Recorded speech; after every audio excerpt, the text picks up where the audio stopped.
Assalamualaikum warahmatullahi wabarakatuh.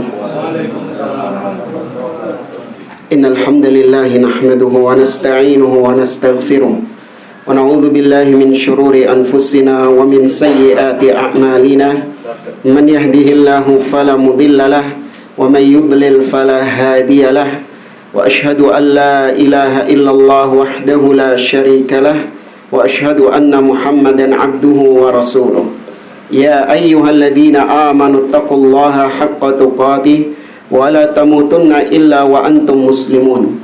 Ya ayyuhan nasu taqu rabbakumul ladzi khalaqakum min nafsin wahidah wa khalaqa minha zawjaha wa batha minhuma rijalan katsiran wa nisaa'a wattaqullaha alladzi tasaaluna bihi wal arham innallaha kana 'alaikum raqiba. Ya ayyuhalladzina amanu taqullaha wa qulu qawlan sadida yuslih lakum a'malakum wa yaghfir lakum dhunubakum wa may yuti'illaha wa rasulahu faqad faza fawzan 'azima. Amma ba'd, fa inna asdaqal hadithi kitabullah wa khairal hadi hadi Muhammadin sallallahu alaihi wasallam wa syarral umuri muhdatsatuha wa kullu muhdatsatin bid'ah wa kulla bid'atin dhalalah wa kulla dhalalatin finnar. Ma'asyiral muslimin, ikhwani fillah, rahimani wa rahimakumullah.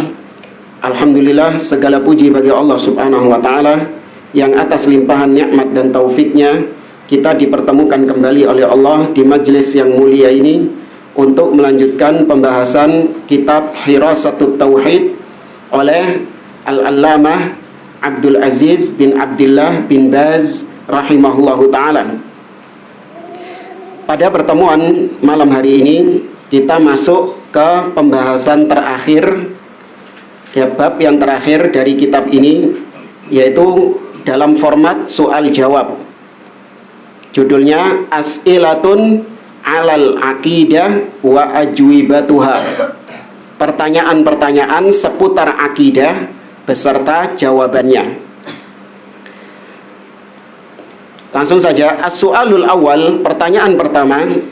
Intasyarat fi ba'dil mujtama'at al-islamiyati mukhalafat muta'addidah.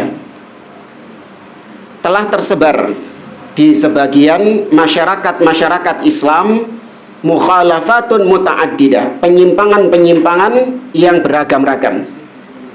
Minha ma yaqa'u 'inda ba'dil kubur. Di antara penyimpangan-penyimpangan tersebut ada yang berupa penyimpangan-penyimpangan yang terjadi yang berkaitan dengan kuburan-kuburan. Wa minha ma yattasilu bil halif wal aiman wan nudhur. Di antaranya juga ada yang berhubungan dengan bersumpah dengan selain nama Allah atau bernadar dengan selain nama Allah. Wa qad takhtalifu ahkamu hadhil mukhalafat bainama yakunu minha min qubaili syirk al-mukhrij minal millah. Nah, hukum-hukum penyimpangan-penyimpangan tersebut itu berbeda-beda hukumnya. Ada yang sampai taraf kesyirikan bisa mengeluarkan seseorang dari Islam. Ada yang tarafnya syirik kecil tidak sampai mengeluarkan seseorang dari Islam, dan ada yang bid'ah. Ya, seperti tawasul. Tawasul ada yang syirik akbar, ada yang bid'ah. Tawasul yang syirik akbar yaitu ketika seseorang meminta kepada penghuni kubur, menjadikan penghuni kubur sebagai perantara dalam berdoa kepada Allah Subhanahu wa taala. Adapun yang bid'ah adalah tawasul dengan kedudukan atau kehormatan seseorang. Misalnya, ya Allah, aku memohon kepadamu dengan kehormatan Nabi Muhammad SAW. Aku memohon kepadamu dengan kemuliaan Syekh Abdul Qadir Jailani. Ya, maka dengan kemuliaan fulan ini namanya tawasul perantara dengan kemuliaan seseorang. Maka ini hukumnya bid'ah, karena Nabi, para sahabat tidak pernah melakukan demikian. Nah, maka kesyirikan juga demikian, berbeda-beda antara satu dengan yang lainnya. Wa ma yakunu duna dzalik fa habbadha law tafaddala samahatukum bi bastil qawli wa bayani ahkami tilkal masaili lahum. Alangkah baiknya apabila Anda, wahai Syekh, menguraikan keterangan penjelasan tentang hukum berkaitan dengan masalah-masalah tersebut. Wa nasihatun ukhra li'amatil muslimin, dan kami juga mengharapkan nasihat-nasihat lain bagi keumuman kaum muslimin, tarhiban minat tasahul bi amri tilkal mukhalafati wat tahawuni bi sya'niha, sebagai bentuk memperingatkan manusia agar tidak bermudah-mudahan dengan kesesatan-kesesatan itu, dengan penyimpangan-penyimpangan itu, tidak menggampangkan hal tersebut. Seperti misalnya yang kita lihat sekarang, di mana sebagian orang menganggap remeh penyimpangannya Rafidhah. Ya, dianggap remeh penyimpangan Syiah Rafidhah. Sehingga kita lihat orang-orang awam sekarang banyak yang ngefans sama Syiah Iran. Kenapa? Hanya sebatas karena berperang dengan Yahudi, dengan Zionis. Padahal antara Yahudi dengan Syiah Rafidhah, dua-duanya sama-sama tukang jagal kaum muslimin, sama-sama pembunuh kaum muslimin. Namun sebagian orang-orang awam mengesampingkan, katanya, sudahlah, kita sekarang ini sedang perang, kesampingkan perselisihan, isu-isu sektarian, katanya. Ya, isu-isu sektar itu adalah propaganda Yahudi untuk memecah belah kaum muslimin. Ya, yaitu dihembuskan isu perselisihan, perbedaan antara Ahlus Sunnah dengan Syiah untuk melemahkan kaum muslimin. Ya, maka kita jawab tidak. Itu bukan isu yang dihembuskan oleh orang-orang Yahudi. Justru itu yang didengungkan oleh Ahlus Sunnah agar berlepas diri dari Syiah Rafidhah.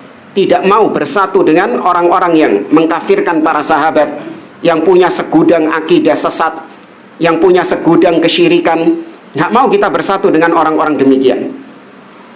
Ya, maka jangan dianggap remeh. Makanya beliau ditanya untuk menjelaskan tentang hukum-hukum syirik itu, supaya manusia tidak bermudah-mudahan dengan kesyirikan kepada Allah Subhanahu wa Ta'ala. Ada beberapa hari belakangan saya lihat video di YouTube gini. Di gunung apa yang biasanya dipakai ritual satu suro itu? Kawi ya? Iya, Gunung Kawi. Itu ada dipakai buat ritual satu suro. Pesugihan. Tapi katanya di situ harus ada tumbal. Ya, harus ada yang ditumbalkan. Nah, ada komentar-komentar, sebagian orang mengatakan mending yang ditumbalkan itu koruptor. Ya, saya setuju. Ya, kalau yang ditumbalkan itu koruptor. Kita kalau melihat ucapan orang-orang seperti ini, maka tentu kita akan menganggap bahwasanya mana yang lebih besar, korupsi atau perbuatan syirik mereka? Syirik kepada Allah Subhanahu wa Ta'ala. Tapi lihat mereka bermudah-mudahan dengan kesyirikan. Ya, nggak apa-apa selama yang ditumbalkan itu koruptor-koruptor, katanya. Bukan kita mendukung koruptor, enggak. Tapi tempatkan sesuatu pada tempatnya. Namanya kesalahan tidak satu derajat. Ada kesalahan yang besar di sisi Allah, dan ada yang levelnya di bawah itu. Jangan menggunakan timbangan orang-orang awam, di mana pelaku maksiat dianggap sebagai orang yang melakukan kesalahan yang tidak ada ampun sudah. Seakan-akan dia ini manusia yang paling buruk di atas muka bumi ini. Sedangkan pelaku kesyirikan, pelaku kebid'ahan justru ditoleransi, atau bahkan diagung-agungkan, dicium tangannya. Ya. Tapi itu pertanyaannya. Maka al-jawab dijawab oleh Syekh Abdul Aziz bin Baz, alhamdulillah wa sallallahu wa sallama ala rasulillah wa ala alihi wa ashabihi wa man ihtada bihuda. Amma ba'd. Fa inna katsiran minan nas taltabisu alaihim al-umurul masyru'atu bil umuri syirkiyah wal mubtadi'ah haulal kubur. Sesungguhnya banyak di antara manusia yang tercampur aduk, tidak bisa membedakan perkara-perkara yang disyariatkan dengan perkara-perkara yang syirik dan bid'ah yang berkaitan dengan kubur. Dicampur aduk. Seperti misalnya ketika kita mengingkari kesyirikan yang dilakukan oleh sebagian orang di kuburan, Maka mereka langsung mengatakan Wahabi ini melarang ziarah kubur. Siapa yang melarang ziarah kubur? Ziarah kubur disyariatkan tidak? Syariatkan. Nabi SAW mengatakan kuntu nahaitukum an ziyaratil kubur fal'an fazuruha fa innaha tudzakirukumul maut. Dulu aku melarang kalian untuk ziarah kubur, namun sekarang ziarahilah kuburan, karena itu mengingatkan kalian akan kematian. Yang dilarang adalah perkara yang bid'ah dan syirik. Apa perkara yang bid'ah? Seperti membaca Quran di kuburan, ya, kemudian berzikir di kuburan, atau berdoa di kuburan, doanya kepada Allah ya, dengan menganggap bahwasanya doa di kuburan itu lebih apa? Lebih mustajab. Maka ini kategorinya apa? Bid'ah. Yang syirik kalau apa? Meminta kepada penghuni kuburnya. Nah, ini orang-orang nggak bisa bedakan ini tuh. Banyak di antara manusia yang tercampur adukkan. Dianggap ini disyariatkan padahal itu syirik. Yang dianggap syirik justru itu harusnya disyariatkan. Kayak kemarin banyak di antara ahli bid'ah yang menyerang ahlus sunnah dengan mengatakan kalian juga beribadah kepada kuburan. Yaitu ketika Al-Ustadz Yazid rahimahullah ta'ala wafat, banyak di antara sebagian ikhwan yang ketinggalan sholat jenazah, maka mereka sholat di kuburan. Banyak di antara ahli bid'ah mengatakan, tuh kalian bukan cuman berdoa di kuburan, tapi sholat di kuburan, sholat menghadap kuburan. Ini yang betul dikatakan beliau, tercampur adukan. Sholat jenazah di kuburan disyariatkan atau tidak? Disyariatkan. Ada contohnya dari Nabi SAW, di mana beliau pernah tidak diberitahu tentang kematian seseorang. Kemudian keesokan paginya beliau minta diantar ke pemakamannya dan beliau sholat jenazah di situ. Sholat jenazah bukan sholat duhur, asar, maghrib, isya, bukan. Kama anna katsiran minhum qad yaqa'u fi syirkil akbar bisababil jahli wat taqlidil a'ma. Sebagaimana banyak di antara manusia yang jatuh dalam syirik akbar karena sebab kebodohan, ketidaktahuan, dan karena taklid, yang mengekor secara membabi buta. Apalagi kalau surah sekarang ini, banyak yang jatuh dalam syirik akbar tanpa mereka ketahui itu adalah syirik kepada Allah Azza wa Jalla. Dikira mereka sedang melakukan perbuatan yang baik, ini melestarikan tradisi, warisan Nusantara. Ya memang demikian, leluhur-leluhur kita sudah dari dulu melakukan seperti ini, padahal jelas yang mereka lakukan syirik. Menyembelih untuk selain Allah, sedekah bumi, sedekah laut, atau kemudian ngalap berkah ke kebu. Mbok sik ana tagak iki. Ada. Tadi malam kan? Ya, masih ada. Ya. Mereka menganggap itu adalah hal yang biasa. Mereka nggak menganggap itu kesyirikan. Kenapa? Karena kebodohan, ketidaktahuan, karena mereka tidak memiliki ilmu tentang tauhid. Dianggapnya tauhid itu hanya sebatas yang penting saya sholat kepada Allah, puasa itu kepada Allah, yang penting saya meyakini tidak ada Tuhan selain Allah.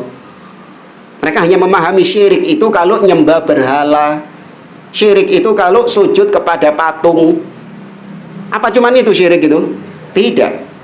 Ya banyak. Namun demikian syaitan menghiasi kesyirikan mereka seakan-akan itu perbuatan yang baik. Fal wajib ala ahli ilmi fi kulli makanin an yuwaddihu linnasi dinahum. Yang wajib bagi orang-orang yang berilmu di semua tempat. Tuh lihat, beliau tidak mengkhususkan tempat-tempat tertentu saja. Semua tempat wajib orang-orang yang memiliki ilmu untuk menjelaskan kepada manusia agama Islam yang sebenarnya, agama mereka yang sebenarnya.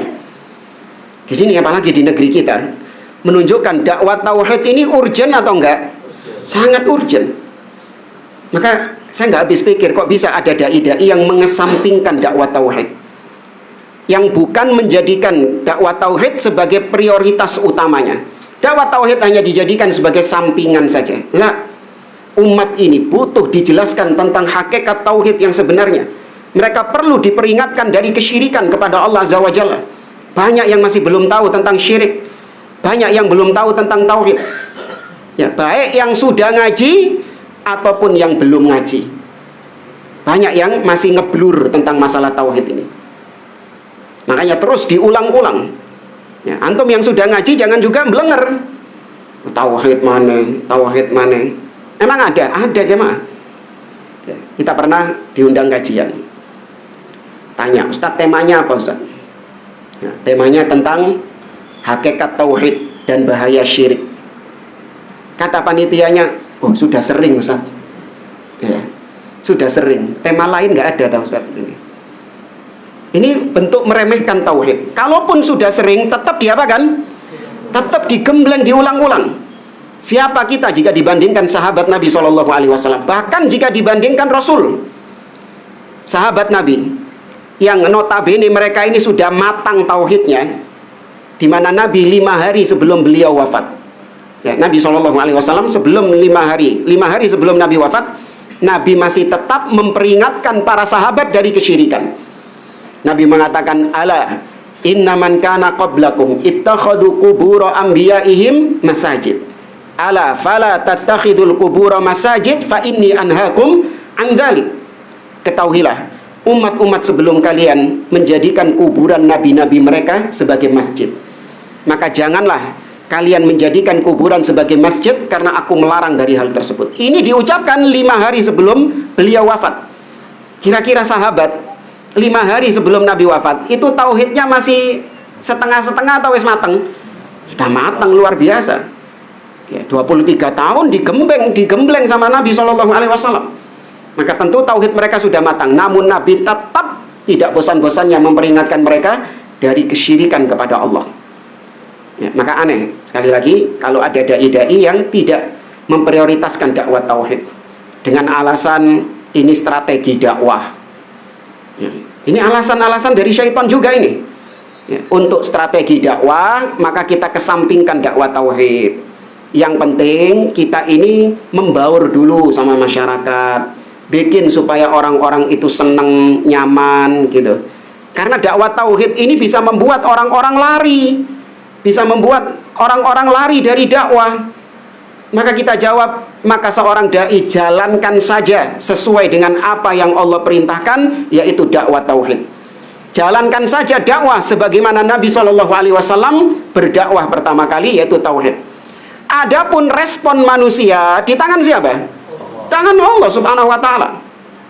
Jangan dengan alasan untuk ngerangkul orang supaya mereka ini mau ngaji sama kita, maka kita bikin mereka ini cocok, nyaman dulu. Ya. Dakwah tauhidnya kapan? Nanti. Kalau mereka sudah cocok sama kita, baru kita masukkan tauhid. Ya, gak dilepok-lepok no. Ya, begitu dimasukkan tauhid, nah baru bubar. Ya bodoh. Ya.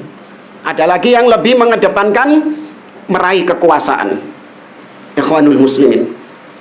Ya, tujuan kita bagaimana kita bisa meraih kekuasaan. Karena kita ini nggak akan bisa menjalankan tauhid kalau nggak punya power. Ini syubhat mereka ini. Kita nggak bisa melarang kesyirikan, kemudian memerintahkan orang untuk bertauhid kalau kita nggak punya power. Antum ini sekarang yang nggak punya power, bisa nggak antum melarang kesyirikan yang dilakukan oleh orang-orang? Nggak bisa. Antum cuma bisa menasehati kan dengan lisan. Tapi mencegah dengan tangan, antum nggak punya hak. Antum nggak punya hak. Tapi yang punya hak adalah siapa? Penguasa, wewenang, yang punya wewenang. Nah, maka supaya dakwah tauhid ini berjalan, harus meraih kekuasaan. Maka yang diutamakan sama mereka meraih kekuasaan. Dakwah tauhid nanti dulu. Ya, kita kesampingkan dulu. Sehingga mereka siang dan malam yang mereka pikirkan bagaimana meraih kekuasaan, nggak peduli umat jatuh dalam kesyirikan, nggak peduli umat buta terhadap tauhid. Ya, karena mereka sendiri nggak paham tentang tauhid. Siapa tokohnya Ikhwanul Muslimin? Pendirinya Hasan al-Banna. Itu juga pelaku kesyirikan. Pengikut tarekat apa? Sufi, Hasofiyah, sebagaimana pengakuannya dia sendiri. Maka bagaimana orang-orang seperti ini kemudian mengajak manusia kepada tauhid, padahal dia pelaku kesyirikan kepada Allah Subhanahu wa taala. Setelah meraih kekuasaan, apakah jalan seperti yang dia janjikan? Tidak ada. Ketika sudah berada di tampuk kekuasaan, summun bukmun umyun. Nggak ada itu dakwah tauhid, memerangi kesyirikan, nggak ada. Nah, wa an yubayyinu lahum haqiqatat tauhid wa haqiqatas syirk. Wajib bagi seorang yang berilmu untuk menjelaskan kepada manusia tauhid, hakikat tauhid yang sebenarnya dan hakikat syirik yang sebenarnya. Jangan sembunyi-sembunyikan. Ya, jangan disembunyi-sembunyikan dengan alasan takut jamaahnya lari, takut followersnya menurun, takut subscribersnya menurun. Enggak. Allah berfirman kepada Nabi, ya ayyuhar rasul balligh ma unzila ilaika mir rabbik. Wahai Rasul, sampaikan saja apa yang Allah turunkan kepadamu. Sampaikan, nggak usah dengan strategi ini.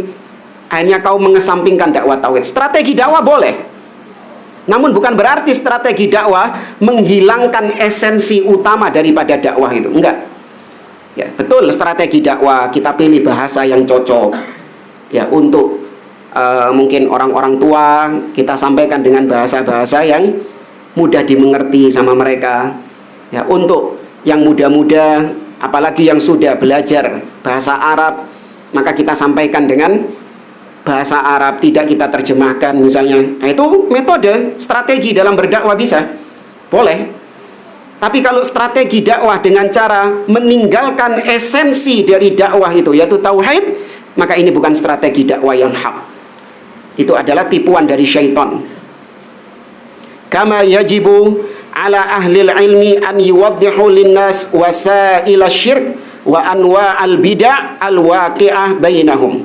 Sebagaimana wajib bagi seorang yang berilmu untuk menjelaskan kepada manusia sarana-sarana kesyirikan. Apa yang paling diperingatkan dari sarana kesyirikan? Iya, ta'dhimus sholihin, al-ghulu fis sholihin. Ghulu, berlebih-lebihan terhadap orang soleh. Al-ghulu fil kubur, berlebih-lebihan dalam masalah kuburan. Itu semua merupakan wasilah perantara seseorang mengantarkan kepada kesyirikan. Nah, itu dijelaskan kepada manusia. Kemudian dijelaskan tentang macam-macam bid'ah yang terjadi di antara manusia, hatta yahdharuha, agar manusia waspada terhadap kesyirikan dan kebid'ahan.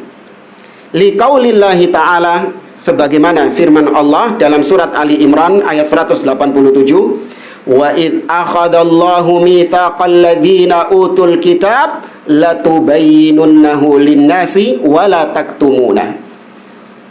Dan ingatlah ketika Allah mengambil perjanjian dari orang-orang ahlul kitab. Apa perjanjiannya? Latubayyinunnahu linnas, agar engkau menjelaskannya kepada manusia, wala taktumunah, jangan kau diam terhadapnya. Allah juga berfirman dalam surat Al-Baqarah ayat 159 dan seterusnya, innalladzina yaktumuna ma anzalna minal bayyinati wal huda min ba'di ma bayyanahu lin-nasi fil kitab ulaika yal'anuhumullah wa yal'anuhumul la'inun.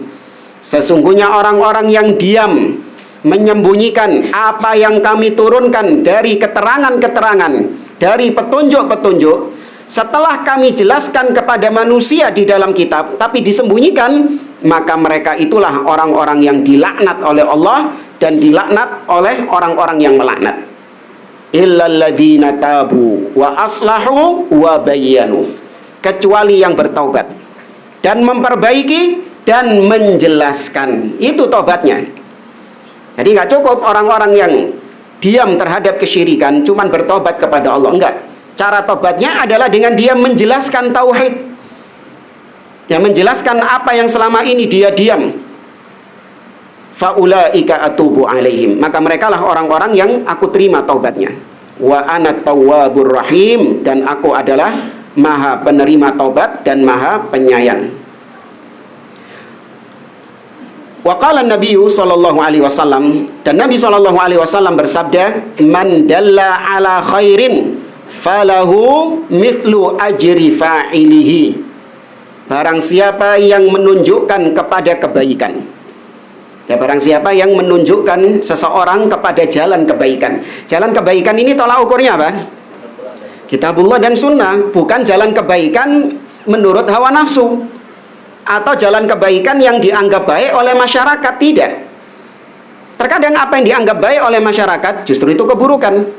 Sebaliknya, apa yang dianggap jelek oleh masyarakat justru itu kebaikan. Apa contohnya? Poligami. Ya enggak? Sama masyarakat dianggap keburukan atau kebaikan? Keburukan, ya. Tapi kalau pacaran, dianggap baik. Iya, bahkan sebagian orang tua itu malah nyuruh anaknya pacaran.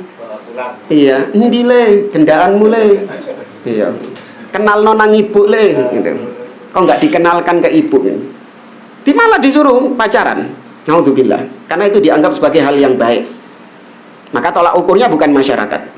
Barang siapa yang mengajak orang lain kepada kebaikan, maka dia mendapatkan pahala seperti orang yang melakukan kebaikan itu. Ya, dan ini yang kita harapkan dari dakwah. Ya, antum meskipun bukan ustadz misalnya, nggak harus jadi ustadz untuk mendapatkan pahala seperti ini. Antum mengajak orang lain untuk beribadah kepada Allah, mengajak mereka ke kajian, ya, antum menjadi sebab mereka mendapatkan hidayah, maka amal soleh yang mereka lakukan karena sebab antum juga akan mendapatkannya tanpa mengurangi pahala mereka sedikit pun. MLM pahala. Dari sini antum bisa bayangkan bagaimana pahalanya Abu Bakar As-Siddiq radhiyallahu ta'ala anhu. Karena beliau mengajak Utsman bin Affan masuk Islam. Ya, mengajak Bilal ibn Rabah, memerdekakan Bilal bin Rabah, mengajak Abdurrahman bin Auf. Gimana kalau antum lihat Utsman bin Affan tok saja, ini luar biasa. Semua yang dilakukan oleh Utsman bin Affan sejak dia masuk Islam, Abu Bakar juga mendapatkan pahalanya. Ya. Maka ini diantara keutamaan dakwah. Tapi nggak perlu jadi jamaah tabligh ya. Iya, nanti dengar hadis ini langsung khuruj. Ya, enggak. Antum cukup berdakwah kepada apa yang memang antum dibebankan kepadanya, seperti kepada keluarga atau orang-orang terdekat. Ya, tidak perlu memaksakan diri sampai melakukan khuruj-khuruj ala jamaah tabligh. Karena yang lebih antum prioritaskan siapa? Bukan. Yang lebih antum prioritaskan antum antum mendapatkan ilmu atau antum memberikan ilmu kepada orang lain. Antum mendapatkan ilmu, itu yang lebih diprioritaskan. Nah, kesalahan jamaah tabligh, mereka lebih memprioritaskan untuk memberikan manfaat kepada orang lain, padahal dia sendiri masih bodoh. Dia sendiri masih nggak punya ilmu. Tapi dia sok-sokan menyibukkan diri dengan berdakwah. Ya. Loh, kalau gitu kan egois, Ustadz. Iyo. Kalau dalam urusan ini manusia harus egois. Kita ini lebih layak untuk menyelamatkan diri kita dari neraka daripada kita memprioritaskan orang lain selamat dari neraka. Betul lah jemaah? Iya. Kita ini lebih layak, antum lebih layak menyelamatkan diri antum dari neraka daripada menyelamatkan orang lain, bahkan kepada istri dan anak antum sendiri. Makanya Allah mengatakan, ya ayyuhalladzina amanu qu anfusakum, diri kalian dulu, baru kemudian wa ahlikum naro. Rawahu Muslim fi sahihi wa qala aidan alaihi salatu wassalam, di riwayat yang lain Nabi bersabda, man da'a ila hudan kana lahu minal ajri mithlu ujuri man tabi'ahu la yanqusu dzalika min ujurihim syai'a wa man da'a ila dhalalah kana alaihi minal ithmi mithlu athami man tabi'ahu la yanqusu dzalika min athamihim syai'a. Rawahu Muslim aidan. Mirip seperti tadi, barang siapa yang mengajak kepada petunjuk, mengajak kepada hidayah, maka dia akan mendapatkan pahalanya. Ini pahala dakwah. Nah, dari sini kita tahu bahwa ahlus sunnah itu nggak menunggu orangnya menerima hidayah, menerima dakwah, baru kita dapat pahala. Enggak. Terhitung sejak kita berdakwah, mengajak orang lain kepada kebaikan, kita sudah mendapatkan hidayah, mendapatkan pahala. Mau orangnya menerima atau tidak, nggak urusan. Ngerti ya?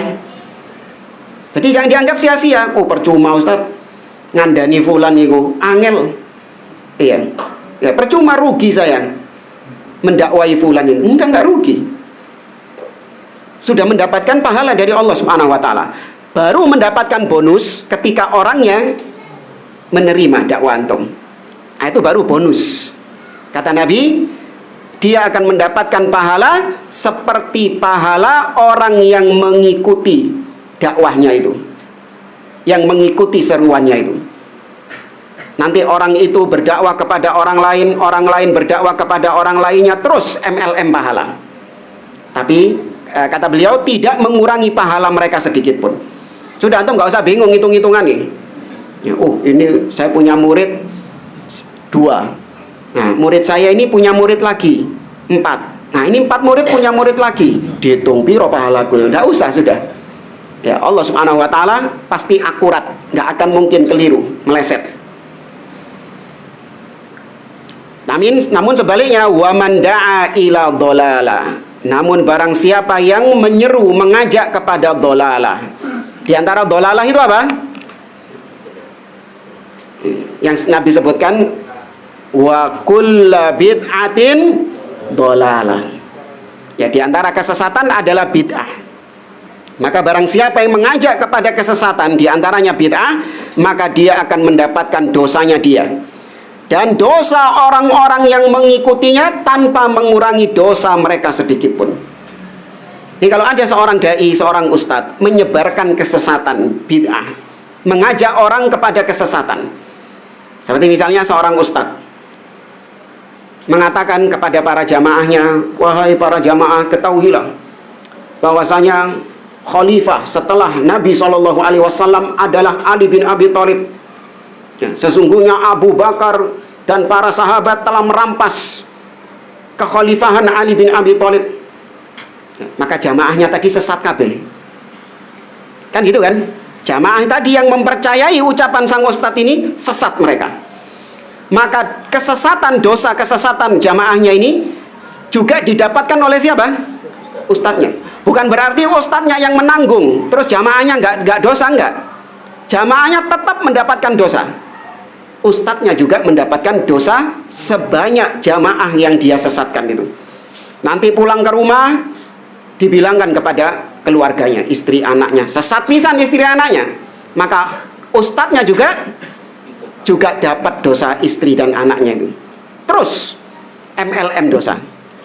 Nah, maka datang Ahlus Sunnah membantah sang ustadz tadi dengan mengatakan, wahai kaum muslimin, ketahuilah yang dikatakan oleh Ustadz Fulan ini itu batil dengan bukti ini, dan yang benar adalah khalifah yang disepakati oleh kaum muslimin dari zaman ke zaman. Khalifah setelah Rasul SAW adalah Abu Bakar As-Siddiq. Manusia terbaik setelah Rasul SAW adalah Abu Bakar As-Siddiq dengan bukti ini dan ini. Maka diantara jamaah yang sesat-sesat tadi, yang disesatkan sama sang Ustadz Syiah tadi, ada yang mulai tobat, sadar, kembali ke jalan yang benar. Maka dosanya si Ustadz tadi ini bertambah atau berkurang? Baik enggak Ahlus Sunnah? Baik. Maka membantah kesesatan itu bentuk rahmat. Jangan dianggap itu bentuk kejahatan. Karena ada orang-orang yang menuduh, rudud, membantah kesesatan itu adalah bentuk kejahatan, kekejaman. Iya. Kamu kok jahat membantah Ustadz Fulan, kamu kok jahat mentahdir Ustadz Fulan. Itu bukan jahat, itu adalah bentuk rahmat supaya dosa-dosanya dia itu berkurang. Karena dia ini MLM dosa, harus diputuskan mata rantainya ini sebisa mungkin. Ya. Makanya Ahlus Sunnah berjasa kepada tokoh-tokoh kesesatan seperti Sayyid Qutb. Ya, Sayyid Qutb yang punya segudang kesesatan mengatakan Al-Quran adalah min sun'illah. Al-Quran itu dari buatannya Allah. Berarti ini akidah apa ini? Al-Quran makhluk. Iya. Ya, akidahnya Jahmiyah. Itu akidahnya Sayyid Qutb dalam tafsirnya. Wa sya'nul Quran kasya'ni al-makhlukat, kata dia. Ya, Al-Quran ini sama seperti makhluk-makhluk yang lain, di mana manusia tidak bisa menciptakan makhluk-makhluk, nggak bisa menciptakan gunung, matahari, nggak bisa menciptakan lalat. Maka demikian juga Al-Quran nggak bisa diciptakan oleh manusia. Al-Quran bukan ciptaan Allah, tapi Al-Quran adalah kalamullah. Kalam adalah sifat Allah. Maka ulama-ulama ahlu sunnah banyak yang mengkritik, memperingatkan manusia dari kesesatannya Sayyid Qutb ini. Maka berarti dosa-dosanya Sayyid Qutb ini berkurang atau bertambah? Berkurang. Ini bentuk kasih sayangnya ahlu sunnah. Nah. Kemudian wafis sahihain an Muawiyah radhiyallahu anin Nabi sallallahu alaihi wasallam annahu qala. Dari Muawiyah bin Abi Sufyan, dari Nabi sallallahu alaihi wasallam, beliau bersabda, "Man yuridillahu bihi khairan yufaqihu fid din." Barang siapa yang Allah kehendaki kebaikan, maka Allah pahamkan dia agama ini. Maka mafhum mukhalafah, pemahaman kebaliknya, barang siapa yang tidak Allah inginkan kebaikan, maka Allah jadikan dia tidak paham agama. Ya. Wal ayat wal ahaditsu fid da'wati ila nashril ilmi wa targhibin nasi fi dzalik wa tahdhiri minal i'radi wa kitmanil ilmi katsiratun. Ayat-ayat, hadis-hadis yang menjelaskan tentang keutamaan berdakwah di jalan Allah, menyebarkan ilmu, memotivasi manusia untuk belajar agama, dan ayat-ayat tentang tahdzir, peringatan dari berpaling terhadap ilmu. Karena ada orang-orang yang berpaling dari ilmu, nggak mau belajar dia. Islam itu ojo jeru-jeru sinau Islam ku gendeng. Pernah dengar ucapan kayak gitu? Jangan dalam-dalam belajar agama engkau gendeng. Betul, karena mereka dapati orang-orang yang belajar agama terlalu dalam berujung ODGJ. Karena yang dipelajari apa? Sufi, filsafat, ilmu kalam, iya gendeng. Tapi kalau mempelajari sunnah, mempelajari akidah salaf, semakin dipelajari, semakin didalami, justru semakin apa? Semakin kuat, semakin yakin akidah seseorang. Tapi kalau filsafat ngarai gendeng, wah, iyo. Sampai pada ujungnya, siapa yang menciptakan Allah? Tuh. Sampai muncul pertanyaan itu, siapa yang menciptakan Allah? Karena dari satu pertanyaan, tidaklah sesuatu itu ada kecuali pasti ada yang mengadakan, memunculkan. Nah, Allah itu ada atau enggak?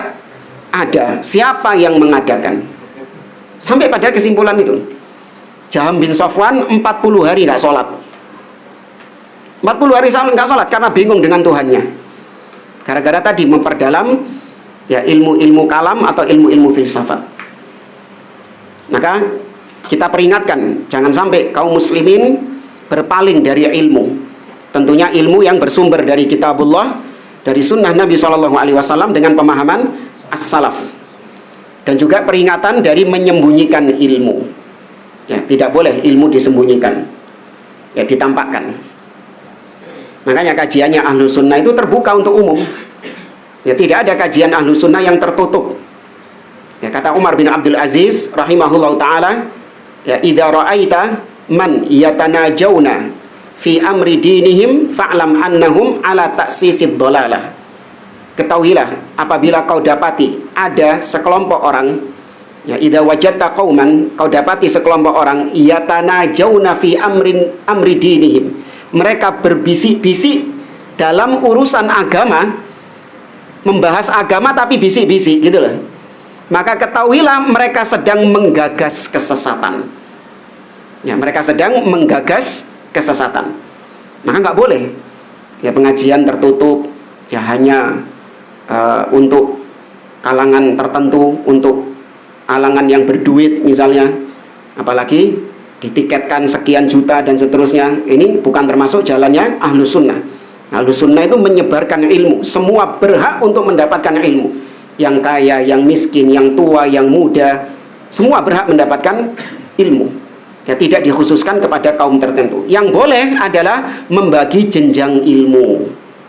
Nah, itu boleh. Seperti misalnya ini pengajian khusus buat yang kelas expert. Kenapa? Karena kajiannya nggak diterjemahkan ke bahasa Indonesia. Nah, ya apa? Ya, karena ini kajiannya khusus kelas yang sudah paham bahasa Arab misalnya. Ya, nah, orang yang nggak paham bahasa Arab datang ke sana ya ngapain gitu loh. Kalau itu boleh. Nah, kalau itu boleh mengkhususkan dari jenjang-jenjang. Tapi kalau mengkhususkan kajian dari sisi kelas ekonominya, ya ini nggak boleh. Atau berdasarkan rasnya misalnya, ini nggak boleh.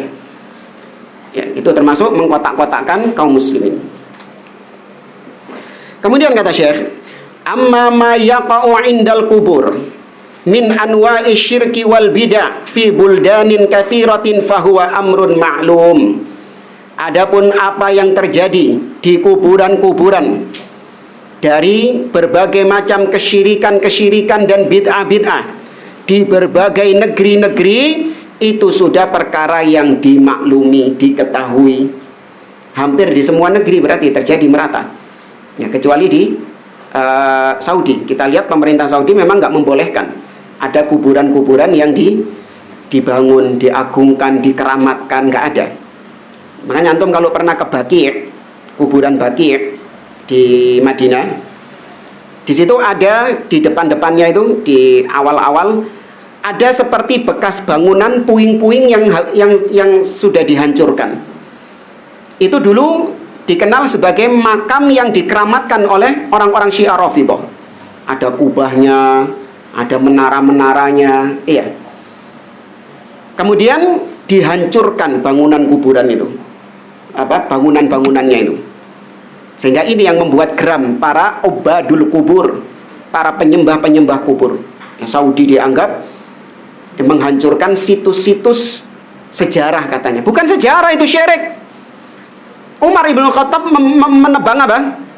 Menebang pohon Syajaratul Ridwan, yang itu justru dikenal, bahkan ada dalilnya di dalam Al-Quran, ditebang oleh Umar ibn Khattab karena terjadi kesyirikan di situ. Banyak orang-orang yang ngalap berkah di pohon itu, apalagi kuburan-kuburan tersebut. Maka ini perkara yang dimaklumi.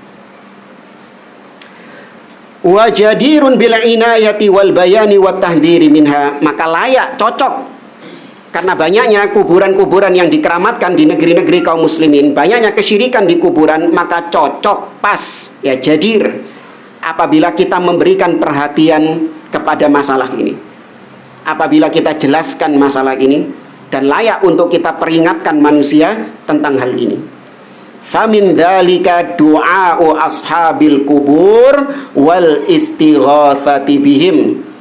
Di antara kesyirikan yang terjadi di kuburan adalah berdoa kepada penghuni kubur dan beristighatsah kepada mereka. Istighatsah artinya apa? Meminta pertolongan dikala syiddah, dikala genting. Wa talabu syifa'il mardha, meminta kesembuhan bagi orang yang sakit tapi kepada penghuni kubur. Wan nasru 'alal a'da wa nahwi dzalik, meminta pertolongan untuk menghadapi musuh-musuh dan yang semisal dengannya, seperti yang dilakukan oleh Iran atau yang dilakukan oleh kaki tangannya Iran dari Hizbullah, Hizbus Syaitan atau Hamas dan yang semisal dengannya. Mereka meminta tolong kepada Husain, ya, madad ya Husain. Tuh. Ini sudah bentuk kesyirikan. Bagaimana mereka ditolong oleh Allah Subhanahu wa taala kalau yang mereka lakukan adalah kesyirikan kepada Allah Azza wa Jalla. Ya, maka ini juga sering kita peringatkan kaum muslimin, jangan Anda mendoakan kebaikan bagi mereka. Ya, terutama di kala perang ini, doakan keburukan, kehancuran bagi dua negara pembantai kaum muslimin ini, yaitu Iran dan Yahudi Zionis. Ya, alaihim la'inullah. Bukan ini sama-sama muslim, enggak, mereka bukan muslim. Ya, Syiah Rafidhah bukan Islam. Oh, tapi Syiah itu bertingkat-tingkat, enggak semua Syiah kafir. Ya, ada Syiah yang memang tidak sampai taraf kekafiran, tapi itu sedikit. Yang ada di Iran sana, itu yang kafir, itu yang kufur, para penyembah kuburan. Ya. Nah, lihat nanti apa yang mereka lakukan ketika Karbala tanggal 10 Muharram. Ya, mereka mengkeramatkan tanah Karbala itu. Mereka melakukan ritual-ritual kesyirikan di tanah Karbala itu dengan memanggil-manggil Husain, minta tolong kepada Husain. Ini semua bentuk syirik kepada Allah Azza wa Jalla. Ya, merupakan bentuk kesyirikan kepada Allah. Wa hadza kulluhu minasyirkil akbar alladzi kana alaihi ahlul jahiliyah. Itu semua adalah syirik besar yang orang-orang jahiliyah melakukan kesyirikan itu. Qala Allah subhanahu, Allah berfirman dalam surat Al-Baqarah ayat 21, ya ayyuhan nas u'budu rabbakum alladzi khalaqakum walladzina min qablikum la'allakum tattaqun. Wahai manusia, beribadalah kepada Rabb kalian yang telah menciptakan kalian dan orang-orang sebelum kalian agar kalian bertakwa. Allah berfirman dalam surah Adz-Dzariyat ayat 56, wa ma khalaqtul jinna wal insa illa liya'budun. Kemudian dalam surat, ini nggak disebutkan di sini, surat Al-Isra. Ya, surat Al-Isra, wa qadha rabbuka alla ta'budu illa iyyah. Ayat berapa itu? Di situ disebutkan. Nggak disebutkan juga. Nama suratnya nggak disebutkan. Tapi yang lain disebutkan. Udah disebutkan nggak? Tapi teks ayatnya ada. Oh ya, itu yang penting. Yang penting itu teks ayatnya. Antum kalau lupa nama suratnya apa, ayatnya berapa, sebelah kanan kiri atas, nggak apa-apa. Ya. Karena diantara kebiasaan para ulama nyebutkan ayatnya. Adapun nomor berapa, halaman berapa, kanan kiri atas nggak penting. Ya, yang penting ayatnya. Wa qadha rabbuka alla ta'budu illa iyyah wa bil walidaini ihsana. Dan Rabbmu telah mewajibkan agar jangan sampai kalian beribadah kecuali hanya kepada Allah. Wal makna amara wa ausa. Yang dimaksud dengan wa qadha itu artinya amara, memerintahkan, atau ausa, mewasiatkan. Wa qala subhanahu, Allah berfirman dalam surah Al-Bayyinah ayat yang kelima, wa ma umiru illa liya'budullaha mukhlishina lahuddin hunafa. Dan tidaklah mereka diperintahkan kecuali agar mereka beribadah kepada Allah dengan ikhlas. Apa artinya ikhlas? Memurnikan. Ya, memurnikan kepada Allah, lahu, kepadanya, ad-din, memurnikan agama ini hanya kepada Allah, hunafa. Apa artinya hunafa? Jamak dari hanif. Apa artinya hanif? Ya, kurang ya bisa juga sih, tapi kurang gitu. Apa hanif? Bukan. Hanif artinya iqbal. Ya, iqbal seperti misalnya kalau dalam ungkapan bahasa Arab, ahnafus saqain. Orang yang kakinya letter U itu disebut dengan ahnafus saqain. Orang yang lututnya itu hanif. Apa maksudnya lututnya hanif? Yaitu lututnya itu nggak mungkin ketemu. Antara yang kanan sama kiri itu nggak mungkin ketemu. Sehingga kalau diterapkan di sini, hanif artinya yaitu antara dia dengan kesyirikan nggak ketemu, jauh, bertentangan, berlawanan. Itu iqbal, berlawanan. Ya kan, orang yang kakinya letter O ketemu nggak dengkulnya? Nah, itu antum sama kesyirikan juga gitu, berlawanan gini, nggak mungkin ketemu. Itu hanif. Makanya Nabi Ibrahim disebut hanif. Makana Ibrahimu Yahudiyan wala Nasraniyan walakin kana hanifan muslima. Karena Nabi Ibrahim itu jauh dari kesyirikan. Syirik ada di timur, Nabi Ibrahimnya di barat. Gak kira petuk, ya, nggak bakal ketemu. Wal ayat fi hadzal makna katsirah, dan ayat-ayat yang berkaitan dengan ini sangat banyak. Tapi kita berhenti di sini dulu. Kalau ada yang mau ditanyakan, tafadhol. Assalamualaikum. Ini kapan hari kan pernah ketemu sama teman Bapak tentang masalah tauhid Bapak. Dia mengatakan mending sholat biasa aja, maksudnya jadi muslim yang biasa, sholat yang biasa aja, maksudnya dia tidak banyak mengerjakan sunnah-sunnah, daripada muslim yang taat, yang mengerjakan sunnah-sunnah semuanya, tetapi ada sedikit celah untuk menyebutkan Allah itu Bapak. Bagaimana dengan pernyataan semacam itu? Pernah seorang Arab Badui ketika dia bertanya kepada Nabi SAW, Nabi menjelaskan yang wajib-wajib. Maka kemudian orang ini mengatakan, la azidu ghaira dzalik. Aku tidak akan menambah selain daripada yang disebutkan oleh Nabi. Maka Nabi SAW tidak mengingkari orang tersebut. Memang betul, ketika seorang menjaga yang wajib-wajibnya saja, ya maka kalau memang konsisten dia menjaga yang wajib, maka itu sudah menjadi bekal baginya untuk mendapatkan rahmat Allah di surga. Namun kenapa kita perlu untuk menambah yang sunnah-sunnah? Karena kita nggak tahu yang wajib-wajib ini diterima oleh Allah ataukah tidak. Kemudian yang kedua, untuk menutupi dosa-dosa kita. Karena innal hasanat yudhibnas sayyiat.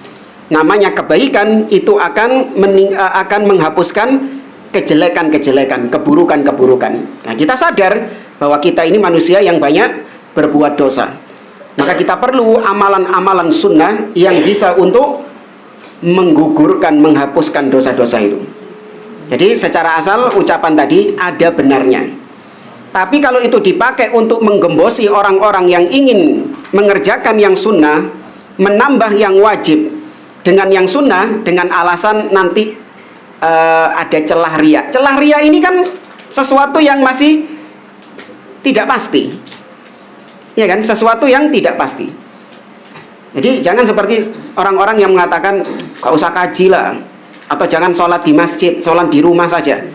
Karena kalau sholat di masjid itu berpotensi riya. Loh, ya kan? Antum kalau sholat di masjid ada potensi riya enggak? Ada potensi riya.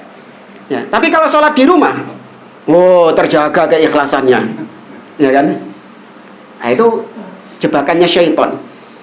Maka yang benar gimana? Antum tetap sholat di masjid, namun jaga keikhlasan antum, selesai. Ya. Jangan kemudian tadi, oh mending nggak usah haji. Kenapa? Takut riya. Ya, ada celah riya. Nah, riya termasuk jenis syirik. Ya, jangan itu gembosi. Nah, wallahu a'lam. Tentang ziarah kubur tadi, Pak. Ziarah kubur kan nggak apa-apa ya? Iya boleh.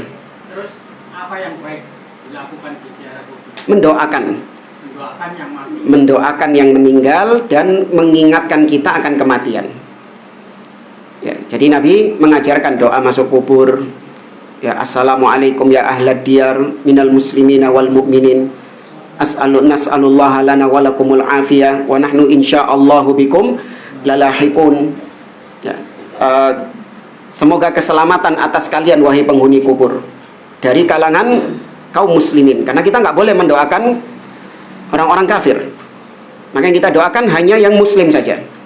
Tapi kan itu pekuburan Islam, Ustadz. Ya, namanya tok pekuburan Islam. Bisa jadi ada orang kafir yang dikuburkan di sana, yaitu orang munafik. Kami memohon keselamatan bagi kami dan kalian, dan insya Allah kami akan menyusul kalian.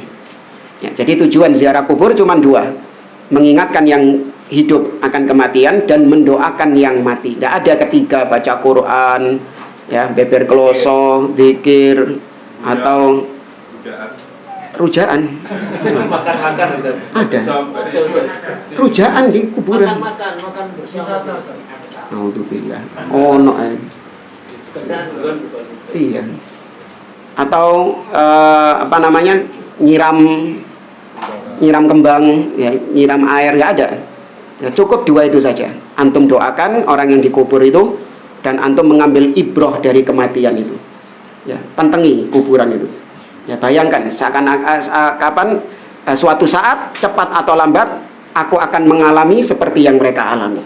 Sehingga pulang dari ziarah kubur itu, ya, kita takut terhadap Allah. Semakin kita memperbanyak bekal, itu yang diambil dari ziarah kubur atau ketika antum mengantarkan saudara antum ke kuburan. Nah, wallahu a'lam. Tapi nggak boleh dikhususkan, ya. Dalam artian kita menziarahi kubur, kita pilih-pilih kubur harinya juga, dengan alasan kalau kuburan ini itu kalau diziarahi mendapatkan keutamaan yang lebih. Kuburan wali ini kalau diziarahi nggak, sama semua. Sama semua kuburan. Antum mau dimanapun masuk kuburan, antum doakan, antum ziarah kubur situ. Nggak peduli di kuburan itu ada wali kelas, wali murid, nggak peduli. Iya, karena tujuannya bukan cuma itu. Ya, apa yang mengkhususkan kuburannya wali dengan yang bukan wali? Apa? Ya anggapan orang dok. Yang dikatakan wali itu wali di sisi manusia. Tahu dari mana kalau di sisi Allah dia wali? Itu hal gaib. Iya, belum tentu. Bisa jadi yang bukan wali, yang dianggap manusia biasa, justru dia yang wali di sisi Allah. Ya karena namanya wali itu bukan yang bisa terbang. Orang-orang kan, ini wali nih, apa bisa muluk kok dia ambien waktu hidup. Dia dulu bisa jalan di atas air kok. Wali itu alladzina amanu wa kanu yattaqun. Cukup mereka beriman kepada Allah dan mereka bertakwa. Itu sudah wali. Masih yoga iso muluk, masih yoga iso apa? Nyelupkan air. Ya, dia tetap wali selama beriman dan bertakwa kepada Allah. Maka nggak boleh dikhususkan. Oke. Ini ada obrolan saya sama adik saya. Apa itu? Ada obrolan saya sama adik saya sebelum ada pertanyaan ini. Adik saya bertanya, apakah kenapa kita itu dijadikan syariat sama orang Islam?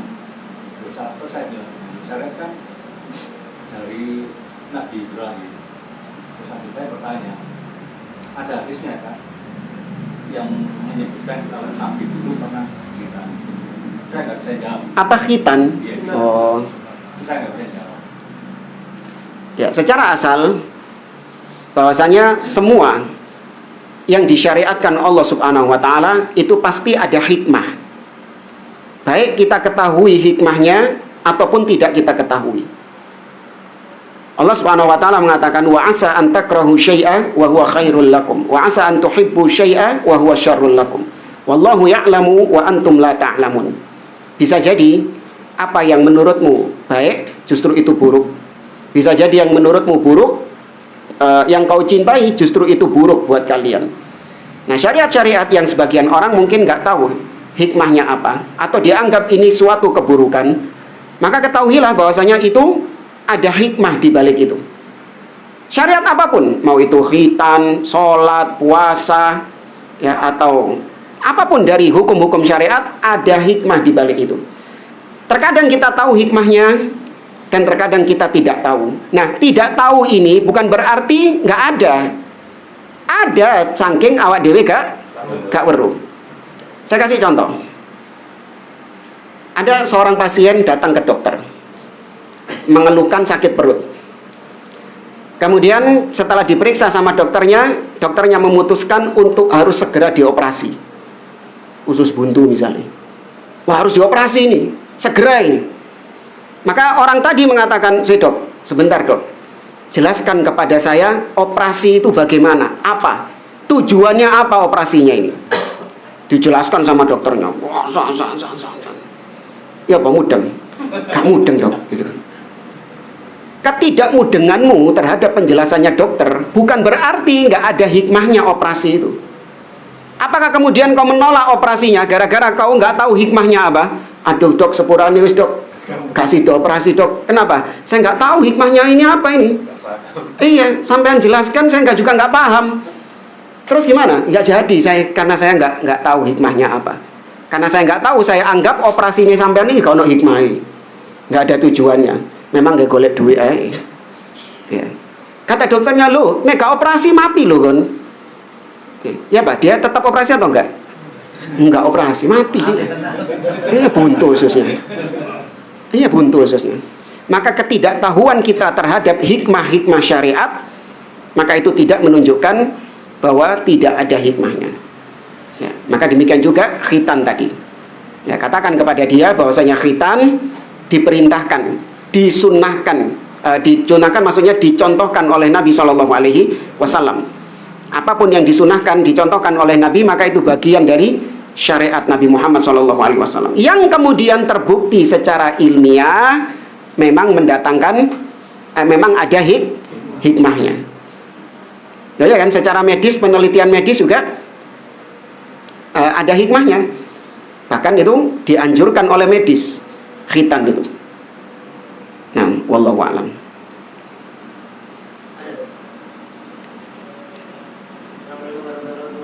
Waalaikumsalam warahmatullahi wabarakatuh. Katanya kata Nabi Sallallahu Alaihi Wasallam ada 10 sahabat yang disebutkan dengan urut dari Abu Bakar. Abu Bakar sampai Abu Hurairah bisa.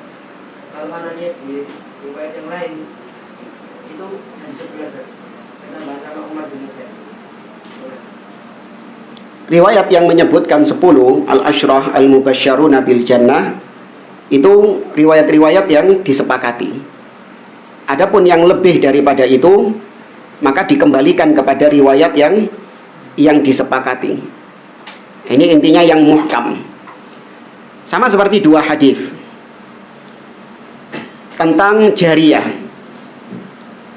Nabi bertanya kepada jariyah, "Ainallah?" Di mana Allah? Ini yang sahih, yang disepakati kesahihannya dalam riwayat Imam Muslim. Sedangkan dalam riwayat yang lain, masalah dalam riwayat Ibnu Hibban dan yang lainnya, justru Nabi nanyanya bukan ainallah, tapi atashhadina alla ilaha illallah. Apakah kau bersaksi bahwa tidak ada sesembahan yang hak kecuali Allah? Tuh, beda redaksi. Yang satu mengatakan ainallah, yang satu mengatakan bersaksi tidak ada sesembahan yang hak kecuali Allah. Ahlul bid'ah gara-gara bingung tentang dua hal ini ditolak. Iya, ditolak. Ya, ini hadisnya muttarib katanya. Apa muttarib itu? Goncang. Karena ada riwayat yang mengatakan ini, riwayat yang lain. Loh, kalau riwayatnya berbeda, maka ambil yang apa? Yang sahih, riwayat Imam Muslim. Kok digua karo itu loh. Oh, ternyata memang gak cocok ambil apa nih? Akidah ya. Memang gak cocok sama akidahnya yang menetapkan Allah di atas. Ya, maka Allah a'lam yang disepakati oleh para ulama sampai muncul istilah al-asyrah al-mubasysyaruna bil jannah, 10 sahabat yang dijamin surga karena disebutkan yang 10. Adapun tambahan dari yang lain maka fihi nadhar, ada penelitian lebih lanjut, wallahu a'lam. Bukan bidang ana dalam meneliti ilmu hadis. Itu rumus ya. Jadi kalau ada yang mutasyabihat, meskipun ini bukan mutasyabihat sih, tapi intinya kembalikan kepada yang jelas. Ngerti ya? Kembalikan kepada yang jelas. Itu kaidah supaya kita nggak gampang diombang-ambingkan. Yang jelas, Al-Quran itu kalamnya siapa? Kalamullah. Itu yang muhkam, yang jelas. Banyak ayat-ayat menyebutkan hal itu. Afatat ma'una ayyu'minu lakum wa qad kana fariqam minhum yasma'una kalamallah. Wa in ahadum minal musyrikin astajaraka fa'ajirhu hatta yasma'a kalamallah. Nabi mengatakan, hal min rajulin yahmiluni ala qaumi ila qaumi fa inna quraisyan mana'uni an uballigha kalama rabbi.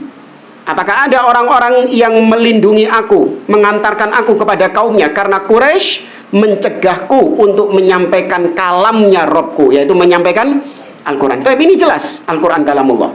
Kemudian datang syubhat, samar-samar. Bagaimana dengan ayat dalam surat Al-Haqqah? Allah mengatakan innahu laqaulu rasulin karim wa ma huwa biqauli syair. Itu adalah ucapan Rasul yang mulia, maksudnya Nabi Muhammad SAW. Bagaimana dengan surat Takwir? Allah mengatakan innahu laqaulu rasulin karim dzi quwwatin 'inda dzil arsy makin. Itu maksudnya malaikat Jibril, ucapannya Jibril. Antum ketika dihadapkan dengan itu, nggak usah repot. Kembalikan kepada yang jelas. Apa itu? Al-Quran kalamullah. Ini yang muhkam, yang jelas. Aku ngoceki iki ae. Oh iya, tapi apa iki ayate? Engko ae wis. Nanti dulu. Kalau antum nggak bisa menjawabnya, nanti dulu. Nanti anak carikan jawaban. Sekarang anak nggak tahu bagaimana penjelasannya. Tapi yang saya yakini, yang saya pegang, yang muhkam, Al-Quran kalamullah. Ya. Hanya tanya ke ustadz atau buka kitab tafsir. Itu nanti. Yang penting jangan sampai antum dapat syubhat langsung, oh iya ya. Ini orang nggak punya prinsip.